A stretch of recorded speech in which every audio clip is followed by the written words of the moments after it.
Everyone's gone crazy. Everyone should get out of here. You'll never wake up. But I was right, my precious. You are invincible. Precious? What's his precious? A miracle machine. Definitely not impossible. I think he's referring to that machine. What a drunkard. Oh, goodness. The smell of alcohol.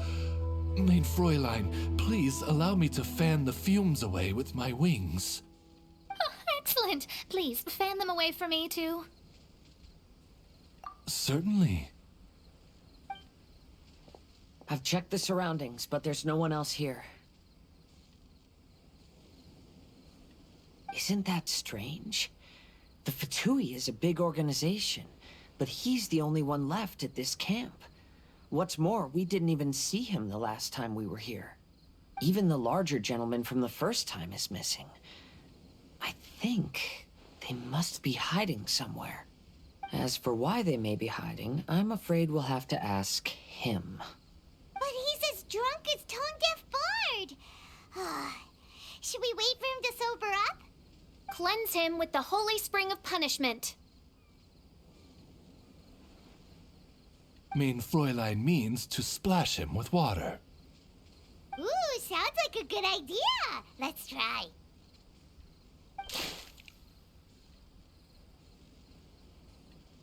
Hey, he opened his eyes. Huh?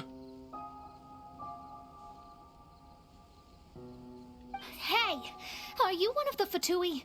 Can you tell us what happened here and what that machine is for? Fatui? Ha! Fatui! Those blockheads from the administration will regret it now. That's what you get for rejecting my research, forcing me to conduct my research on this deserted island. My precious! My precious! Why is he crying? Looks like he has a lot of pent-up emotions. You mocked me! And my precious invention. You don't know anything about the future. Only my invention can help us conquer the world. Idiots. Such idiots. Ow! Don't hit me. I won't blow up the lab again. I'm sorry. I didn't mean to. This man's gone insane. There's no way we can communicate with him. He wasn't like this when we first met him. It looks like the effects have grown worse, to the point of driving him mad. My manuscript. My manuscript. Only that can save. Manuscript? Where is it? Don't yell at me. Don't yell at me. Fischl, don't yell at him. Then I'll... Let me try.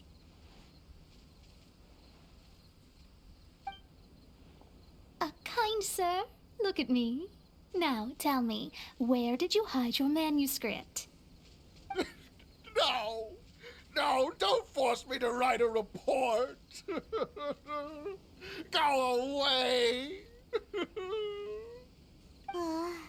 He's completely lost in his own imagination. Allow me.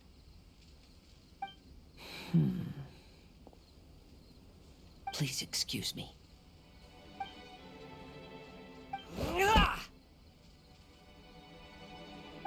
Oh! My butt! My brain is finally starting to work again. It's not a mushy mess anymore. Can you tell me where you put the manuscript? The manuscript. The manuscript is in the crack over there. Finally. Otherwise, I was gonna have to blast some of my loudest rock and roll in his ears. Kazuha hesitated for a long time before making a move. He's so nice.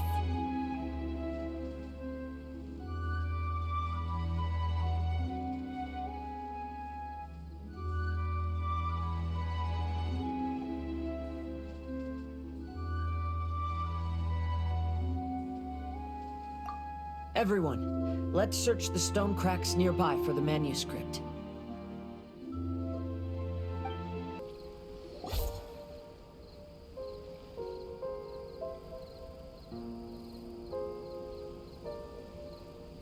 Found it!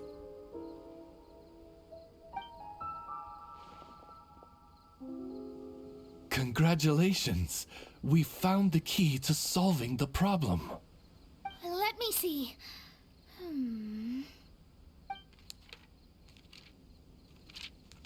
Just as I thought. This machinery, named cognitive mimicry, is capable of altering the state of people's brains. It was invented by the researcher we met earlier. His name is Persikov. According to the manuscript, the Fatui officials did not support Persikov's research. They believed he had taken the wrong path.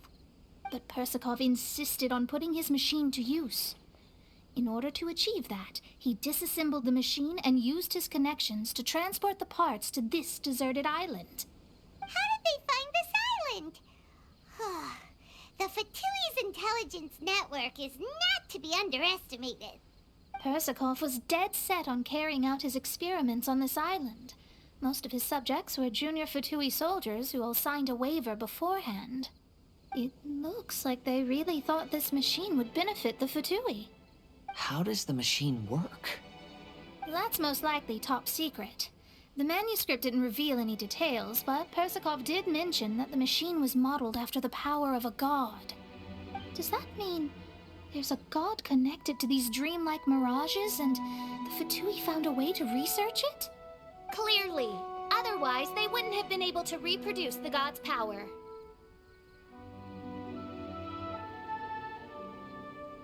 Anyway, Persikov's experiment did not go as planned. The machine broke down just days after it was activated. They tried to fix it, but the technologically illiterate Fatui soldiers completely ruined the machine. Even its most important component of all, the crystalline cores, got ejected and disappeared. A testament to the importance of maintenance in all aspects of life. I believe we can all learn something from this. Persikov may be a mad scientist, but he didn't want to see his subordinates suffer. Besides, if he didn't solve the problem, he would end up going insane as well. As a last resort, Persikov went out on his own to look for the cores. But he was just a sickly researcher, unfit for the task. He had to give up. Then, Persikov went searching for the soldiers who had gone mad and strayed from the group, and took them to a hidden cave. I think that was where they were at the day we arrived on this island. Persikov was taking a strong Fatui soldier somewhere. Yes, it took Persikov all of his strength to get all the missing soldiers into the cave. He tried to snap them out of it with music and poetry, but nothing worked. We came here once, but there was no one around.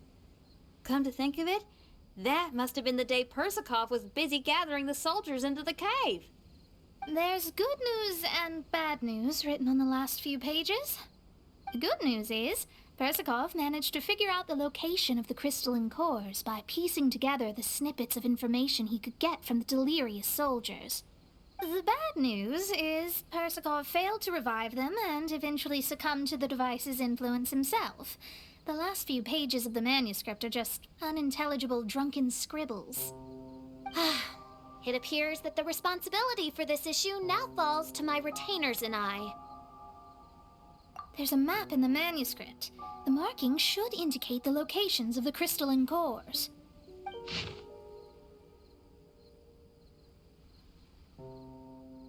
We've got no choice but to find the crystalline cores now!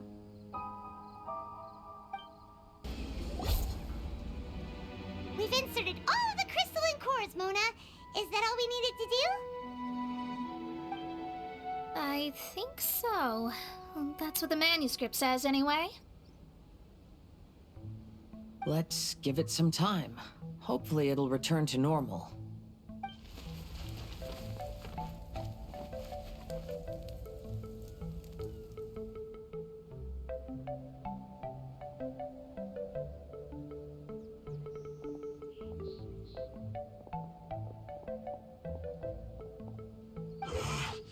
Someone's in our camp. Hey, who are you people? Hold on. Look at the machine. Is it fixed? What? But Mr. Persikov is still lying on the ground over there. We're the ones who fixed the machine! Yeah, you're welcome! We could have had a nice, relaxing vacation if all of this hadn't ended up occupying so much of our time. Apologize to me and my retainers at once. Huh? Oh no, I'm out of here. Hey! Don't leave me here on my own! Mr. Persikov's still there! We need to save him!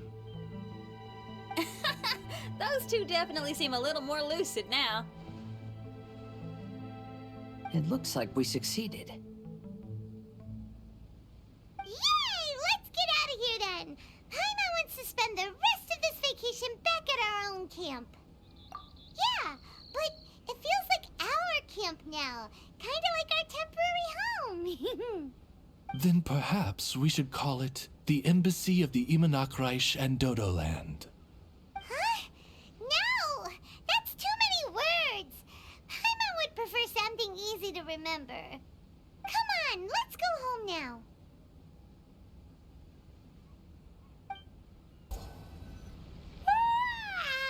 Whew.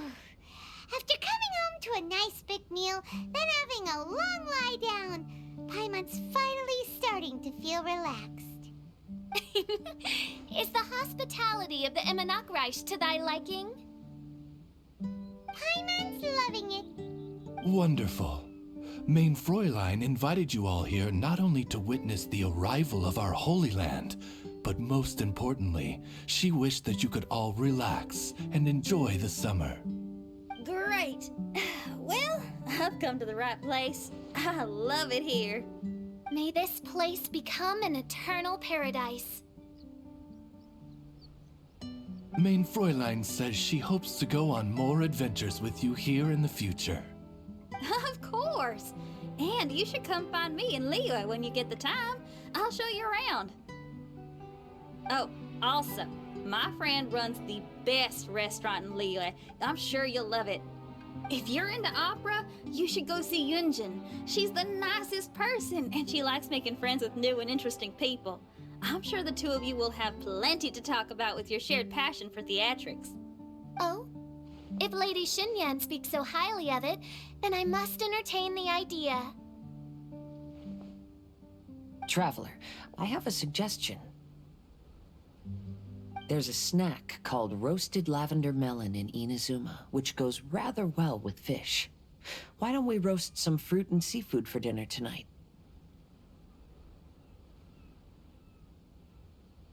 Then it's decided. I'll go gather some more fruit. And for seasoning... Yep, that should do it. Ah, you're all here.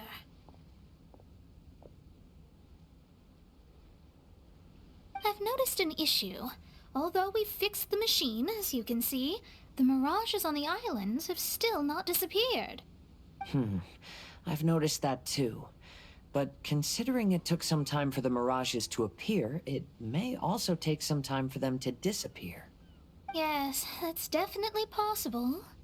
In other news, my scryglass seems to be working fine now. The divination results are also looking about right. Although there are some parts in the results that I don't quite understand. It's as if there is some sort of power surrounding us, and it's still watching us.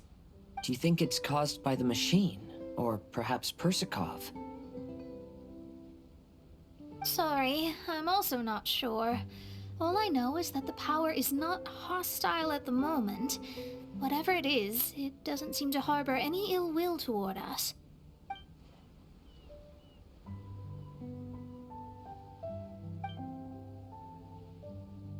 Well, although there's nothing left to disturb us and we can finally kick back and enjoy our vacation, we still ought to be cautious while we're on these islands. I will keep seeing what the stars say every day. I promised Fischl that I'd be her guard. I can help. Good. I'll be counting on you.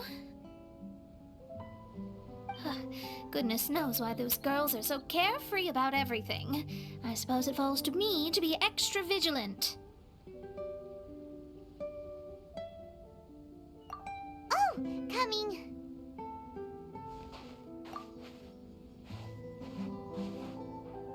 Oh, so we're gonna call the tone-deaf bard, right?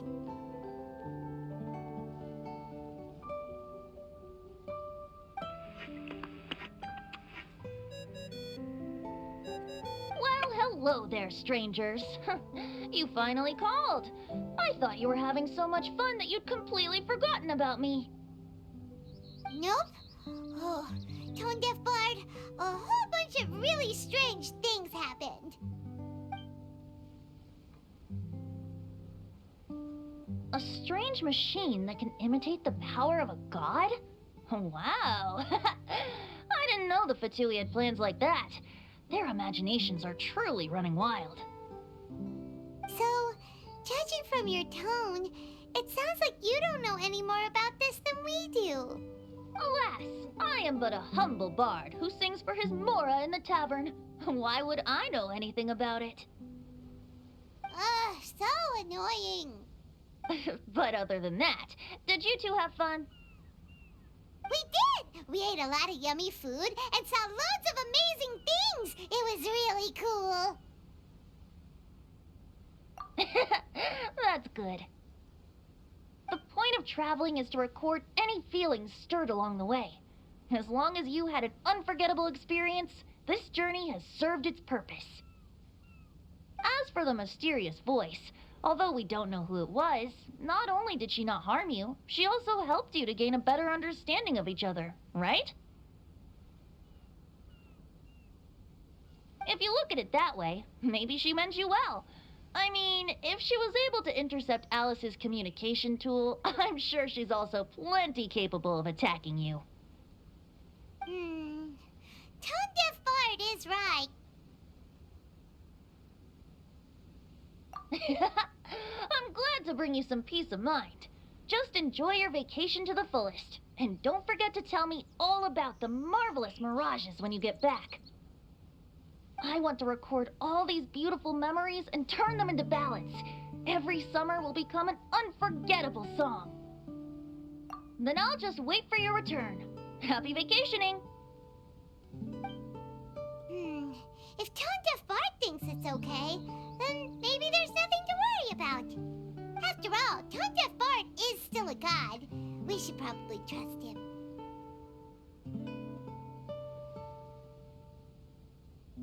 Let's head back.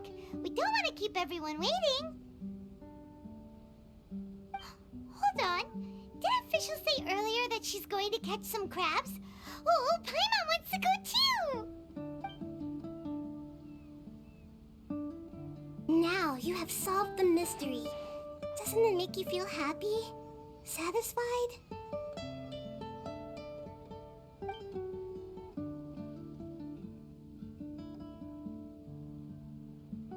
Don't worry, I won't hurt you. I'm just a little bird that sometimes flies by these islands, and am now watching you from far, far away. I just so happened to sense a power here that has something to do with me. I was curious, so I landed on the beach to quietly watch everything that took place on these islands. It was fascinating. The ones who came here to work were so busy, and yet I still saw genuine smiles on their faces from time to time. And then all of you arrived later on, bringing your glorious dreamscapes and wonderful willpower. Your dreams are like the pure and delicate bubbles floating on the water. The more beautiful the illusion, the more it fascinates me. I'm not able to travel myself, but I do admire free spirits like yourself. So, I helped them design a little something for you all. I hope you liked it.